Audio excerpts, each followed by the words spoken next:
Assalamualaikum warahmatullahi wabarakatuh. Alhamdulillah, salatan wassalamu ala rasulillah, amma ba'du. Gus Aziz Jazuli, pembicara yang luar biasa, banyak meneliti daripada kerancuan-kerancuan dari nasab Ba'alawi. Saya juga dapat banyak faidah-faidah dengan adanya para kiai-kiai muda dari Nahdlatul Ulama seperti Gus Aziz Jazuli dan yang lain-lainnya yang ikut serta di dalam bagaimana meneliti daripada nasab-nasab Ba'alawi ini. Yang akhirnya saya sekarang tidak sendirian, banyak sekali para ulama-ulama, wabil khusus ulama-ulama muda seperti Gus Aziz Jazuli ini, Tengku Said Khori dan yang lainnya yang ikut bagaimana mengupas daripada kerancuan nasab Ba'alawi ini. Dalam kesempatan yang singkat ini saya hanya akan merespon dari surat edaran yang disampaikan oleh sebuah pondok pesantren di daerah Jawa Tengah, yaitu Pondok Pesantren Al-Anwar, yang membuat edaran tentang takzim nasab Ba'alawi. Jadi membuat sebuah edaran untuk santri dan alumni. Namun edaran ini dipost di media sosial, takdim nasab Bani Alawi dari Pondok Pesantren Al-Anwar 1, pimpinan Gus Najih kalau tidak salah, bahwa berdasar pada penelitian mendalam oleh Lajnah Tarbiyah buat Tazkif Pondok Pesantren Al-Anwar, dihimbau dengan sangat bagi seluruh santri, alumni maupun muhibbin untuk tidak turut serta dalam upaya menyebarkan keraguan-keraguan akan kesahihan nasab Bani Alawi sebagai keturunan dari baginda Nabi Muhammad SAW. Hal tersebut setidaknya pada 6 alasan utama. Jadi ada 6 alasan utama yang dikemukakan oleh Pondok Pesantren Al-Anwar dalam bagaimana harus mengakui daripada kesahihan nasab Ba'alawi. Dan inilah yang akan saya coba untuk menjawabnya. Yang pertama, alasan beliau, alasan daripada edaran dari Pondok Pesantren Al-Anwar ini, bahwa tidak ada ulama yang mensyaratkan kitab sezaman. Memang di dalam berbagai macam kesempatan saya sangat jarang sekali mengambil kaul ulama di dalam bagaimana adanya pensyaratan kitab sezaman oleh para ulama-ulama. Kenapa? Karena pensyaratan itu adalah sesuatu yang sangat mutlak, badihi. Jadi sesuatu yang sebenarnya tidak usah ada ucapan ulama pun, sebuah syahid daripada kitab sezaman akan adanya tokoh di zaman tertentu itu adalah merupakan sebuah keharusan. Tetapi baiklah, saya akan berikan sebuah ucapan dari ulama tentang bagaimana para ulama mensyaratkan kitab sezaman bagi sebuah nasab atau bagi sebuah tokoh dalam sejarah. Seperti dalam kitab Risalah fi Ilmil Ansab dikatakan bagaimana Syekh Al-Husain bin Haidar Al-Hashimi mensyaratkan adanya kitab sezaman bagi sebuah nasab. At-tariqu sani kutubun nasabin al-abdalil ulama'i siqatil muhaqqiqin al-asbatil lati lam talhaqha aydil huwatil abithina wa du'afa'il matrukina wal wadda'il kadhibina la siyama in kanat masyuratan muntashiratan. Amma in kanat makhtutatan fayajibu at-tasabbutu min al-khututi wa muqabalatun nusakhil makhtutati ومتى عرف خط النسابة المحقق الثقة فإنه يعمل به ويكون مستندا شرعيا وعليه العمل في القديم والحديث وكذا العمل بالإجادات. Ini ada dalam kitab Rasail fi Ilmil Ansab halaman 105, bahwa di antara metodologi bagaimana kita menetapkan nasab adalah dengan adanya kitab-kitab para ahli nasab yang utama. Ada di setiap masa dari ulama-ulama yang terpercaya, yang ahli tahqiq. Yang ahli tahqiq itu bukan ulama yang mengambil sebuah nasab dari sebuah pengakuan lalu dicatat, tetapi muhaqqiqin itu adalah man asbatat dalila bidalil. Orang yang apabila mendapatkan sebuah nasab, dia tidak akan menuliskannya kecuali setelah diperiksa nasab itu menurut ilmu nasab, ilmu yang dia peroleh dari kitab-kitab nasab tentang benar atau tidaknya sebuah nasab. Yang kitab-kitab itu tidak dijamah oleh tangan-tangan para orang yang berhawa nafsu, yang bermain-main terhadap nasab, yang lemah, yang ditinggalkan, yang para pemalsu, yang para pendusta. Ini syarat daripada kitab yang harus dijadikan rujukan di dalam setiap masa untuk kesahihan nasab adalah kitab-kitab yang belum dijama oleh tangan-tangan orang-orang yang punya hawa nafsu, orang-orang yang punya keinginan memalsu dan pendusta. La siyama in kanat masyhuratan muntasiratan, apalagi kitab itu yang sudah masyhur dan sudah tersebar. Kitab yang mu'tamadah, kitab yang mu'tabarah dalam istilah Nahdlatul Ulama. Amma in kanat makhtutatan, kalaulah kitab itu masih berupa manuskrip, fayajibut tasabbutu fi minal khututi, maka wajib diadakan pendeteksian, pemeriksaan validitas daripada manuskrip itu. Apakah ia orisinil, apakah dia ini manuskrip palsu. Dengan cara apa? Dengan cara muqabalatun nusahil makhtutah, dibandingkan antara satu manuskrip dengan manuskrip lainnya.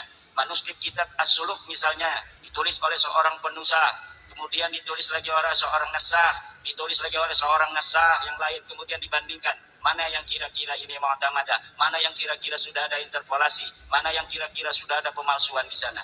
Wa mata urifa khattun nasabah, dan ketika sudah ada sebuah tulisan ahli nasab al-muhaqqiq yang dia itu ahli tahqiq dalam sebuah kitab yang dia bisa dipercaya kitabnya itu, fa innahu yu'malu bihi, maka kitab itu dijadikan rujukan. Fa innahu yu'malu bihi, maka kitab itu dijadikan rujukan. Seperti kitab Asy-Syajaratul Mubarakah yang telah ditahqiq, yang dikarang pada 593 Hijriah atau abad ke-6, dikatakan bahwa Ubaidillah itu bukanlah anak Ahmad, berdasarkan bahwa di dalam kitab itu disebutkan anaknya Ahmad bin Isa hanya 3, yaitu Muhammad, Ali, dan Husain. Itu yu'malu bihi, dikerjakan karena apa? Kitabnya sudah ditahqiq. Wa yakunu mustanadan syar'iyyan, dan dia menjadi sandaran secara syar'i. Wa alaihil amal, dan harus dilaksanakan, harus dijadikan rujukan fil qadimi wal hadis, baik untuk nasab yang dahulu maupun nasab yang sekarang. Demikian ada di dalam kitab Rasail fi Ilmil Ansab. Bagaimana keharusan adanya kesaksian dari kitab sejaman itu disebutkan di dalam kitab. Contohnya adalah kitab Rasail fi Ilmil Ansab. Yang kedua adalah kitab dari Muhammad Mahdi Sayyid Hasan Al-Khurasani, namanya kitab Muqaddimah Al-Muntaqilah At-Talibiyah. Dikatakan di dalam kitab itu bagaimana kitab sejaman itu diperlukan. Sahihun nasabi huwa alladhi sabata 'inda an-nasabina bi syahadati wa qubila 'ala al-masadir an-nasabiyah فنص عليه شيوخ النسب أو سائر العلماء المشهورين بالتقوى والورع والأمانة فكان ثابتا بالإجماع.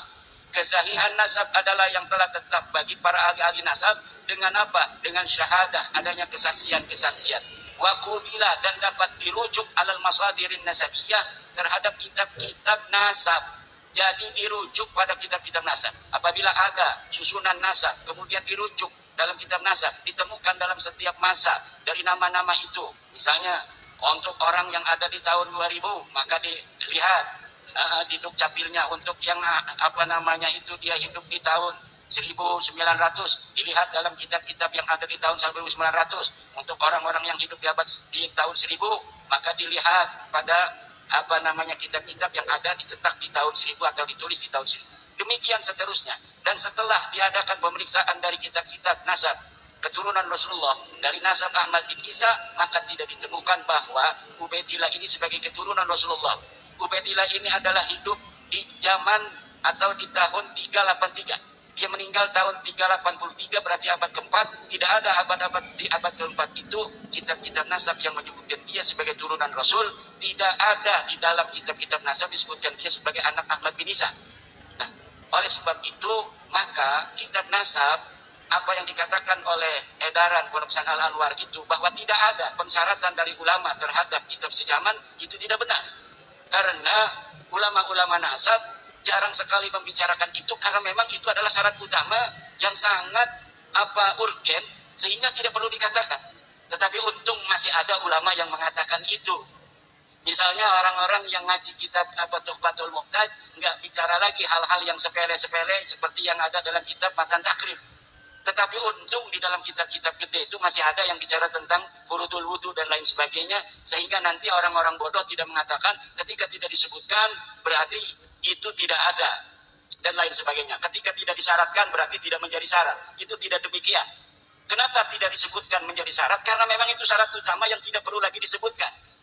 Kalau saya ingin dikatakan saya hadir pada tanggal 12 November 2023 di Pondok Pesantren Buntet, maka saya harus mempunyai saksi internal dan saksi eksternal. Saksi internal saya adalah tadi saya foto-foto selfie.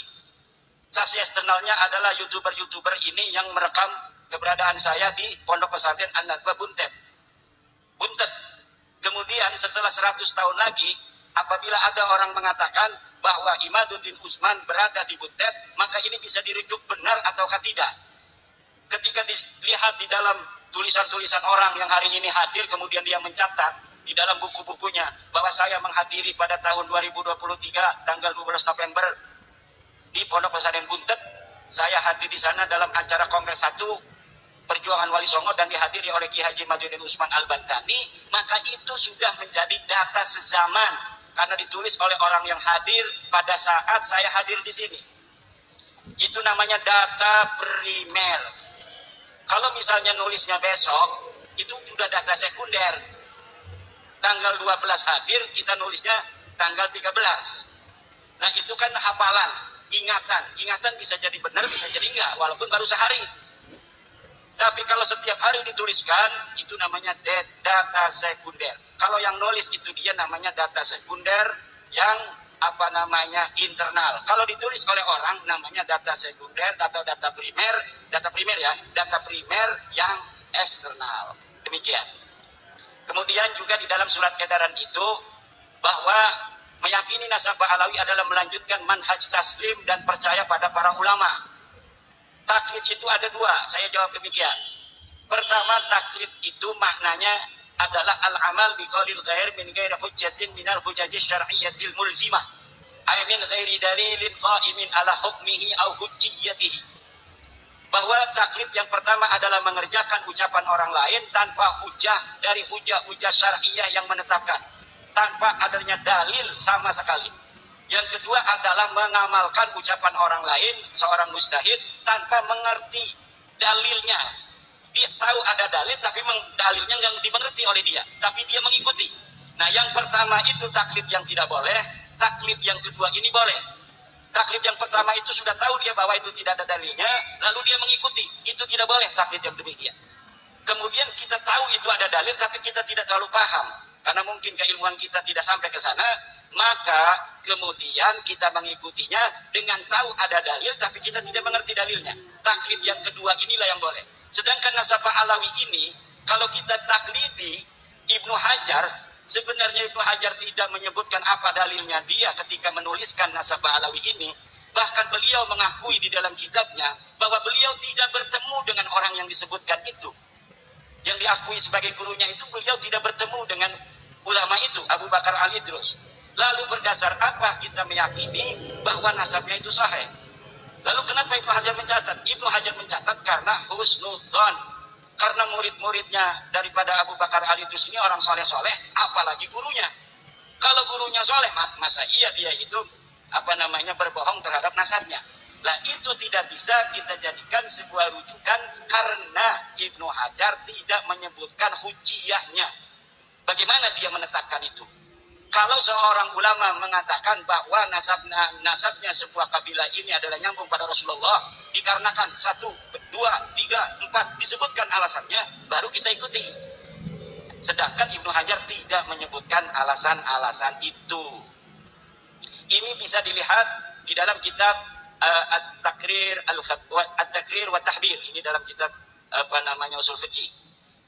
Kemudian ini masih ada waktu beberapa menit. Meyakini tidak disebut bukan berarti menafikan. Ini alasan dari PP Al-Anwar. Dengan dalil adamu dzikri la yadullu adama wuqu'i. Bahwa tidak disebut tidak menunjukkan tidak ada. Kita jawab dengan dalil lagi. Wujudul madluli mustalzimun li wujudid dalil. Wa qad ulima adamud dalil fayaqa'ul ilmu bi'adamil madlul. Adanya madlul. Madlul ini cangkir. Liwujud mustaljimun itu menetapkan atau berkonsekuensi dengan adanya dalil. Waqad ulima adamu dalil, telah diketahui tidak adanya dalil. Fayaqaul ilmu bi'adamil madlul, maka kita telah meyakini bahwa tidak adanya madlul. Nih, kenapa cangkir ini ada? Karena cangkir ini kelihatan. Lalu di sini kita tarik, cangkir ada di sini enggak? Tidak ada. Ada, sebenarnya ada ini. Cuma tidak kelihatan. Ini Tidak bisa, bos. Tidak bisa. Waqad ulima adamu dalil, telah diketahui bahwa tidak kelihatan itu adanya cangkir. Tidak kelihatannya cangkir menunjukkan bahwa cangkir itu tidak ada di sini. Adanya nama Muhammad bin Ahmad bin Isa menunjukkan bahwa Muhammad bin Isa Muhammad ini betul anaknya Ahmad bin Isa. Mana dalilnya? Ada di dalam kitab Syajarah Mubarakah, ada di dalam kitab Tahdhibul Ansab yang mengatakan pada abad kelima bahwa Muhammad punya ayah namanya Ahmad bin Isa. Adanya dalil dalam kitab itu menunjukkan Muhammad itu betul-betul anak daripada Ahmad bin Isa.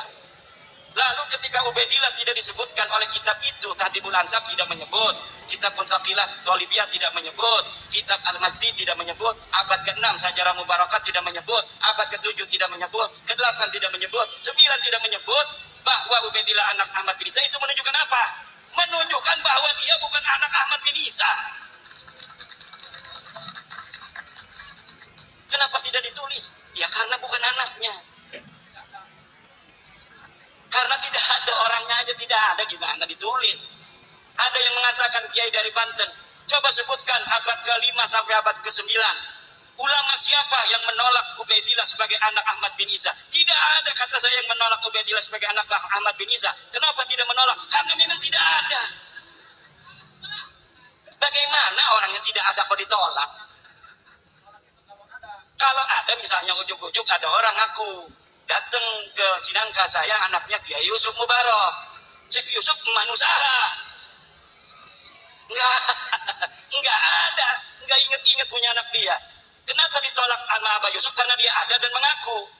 Nah kalau Ubaidillah kenapa enggak ada yang nolak itu selama 5 abad? Karena memang di abad ke-5 sampai 9 orangnya tidak ada. Tidak tercatat dan tidak ada. Makanya tidak ada yang nolak. Yang nolak itu sekarang, karena tahu kitab-kitabnya sekarang ditemukan.